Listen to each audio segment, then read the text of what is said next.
Hi friends, welcome back to Rekharaj YouTube channel. ఎలా ఉన్నారు? బాగున్నారు? మేమైతే చాలా బాగున్నాం. థ్యాంక్ యూ సో మచ్ అండి. నా ఛానల్ సపోర్ట్ చేస్తున్న ప్రతి ఒక్కరికి ఇలానే సపోర్ట్ చేయండి. ఇంకా ఎవరైనా నా ఛానల్ కొత్తగా చూస్తే ప్లీజ్ సబ్స్క్రైబ్ చేయండి. నేనైతే లాంగ్ వీడియోలో చెప్పాను కదండి, నేను ఇంటర్వ్యూకి వెళ్ళా అని చెప్పి. వాళ్ళైతే మండే నన్ను జాయిన్ అవ్వమని చెప్పారు. జాయినింగ్ అయ్యేటప్పుడు ఒరిజినల్ సర్టిఫికెట్స్ అన్నీ తీసుకుని రమ్మన్నారు. సో వాళ్ళకి టైమింగ్స్ వచ్చి 8 to 6 అని చెప్పారు. ఇక్కడ చిన్న పాప స్కూల్ టైమింగ్స్ వచ్చి 9 to 12:40 వరకే ఉంటుంది. సాటర్డేస్ 9 to 12 ఉంటుంది. మంత్ ఎండింగ్ హాలిడే అయితే ఇస్తారు. సో ఆలోచించాల్సి వస్తుంది జాయిన్ అవ్వాలా వద్దా అని చెప్పి. నాకైతే జాయిన్ అవ్వాలి అని ఉంది, 100% జాయిన్ అవ్వాలి అని ఉంది. నేను రాజుకు కూడా చెప్పాను నేనైతే జాయిన్ అవుతా అంటే.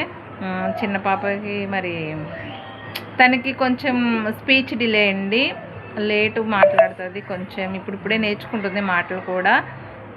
అది కూడా ఆలోచించాల్సి వస్తుంది.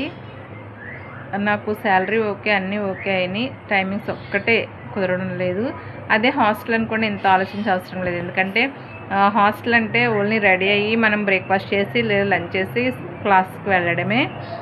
కానీ ఇది ఫ్యామిలీ కాబట్టి పిల్లల్ని రెడీ చేసి వాళ్ళకి లంచ్ పెట్టి వాళ్ళకి క్యారీ తినిపించి బ్రేక్ఫాస్ట్ అన్నీ చేసేసరికి ఆ టైం అయితే సరిపోదు.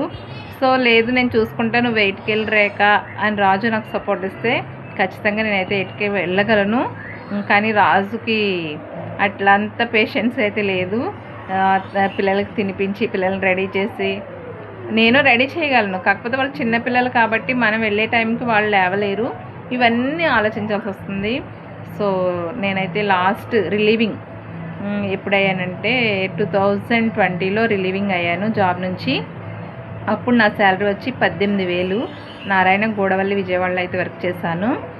సో ఇప్పుడు అదే పే స్లిప్ ఇక్కడ చూపిస్తే ఇంత శాలరీ అయితే మేము ఇవ్వలేమమ్మా జేఎల్కి, ఇక్కడ ఫ్రెషర్కే 12,000 ఇస్తున్నాము. సో నువ్వు ఎక్స్పీరియన్స్డ్ అంటున్నావు కాబట్టి నీకు 15 అయితే ఇస్తాము అని చెప్పారు. శాలరీ కూడా నాకు ఓకే అయ్యింది, అంతా ఓకే అయింది. కానీ మరి ఇప్పుడు నేను జాయిన్ అవ్వాలా వద్దా అనేది చూడాలి, మరి ఆలోచించాలి. నెక్స్ట్ వీడియోలో నేను మీకు అప్డేట్ అనేది ఇస్తాను. నాకైతే హ్యాపీగా ఉంది, ఒకవైపు కొంచెం బాధగా అనిపిస్తుంది. వీడియో నచ్చితే లైక్ చేయండి. నెక్స్ట్ వీడియో మళ్ళీ కలుద్దాం. Bye bye.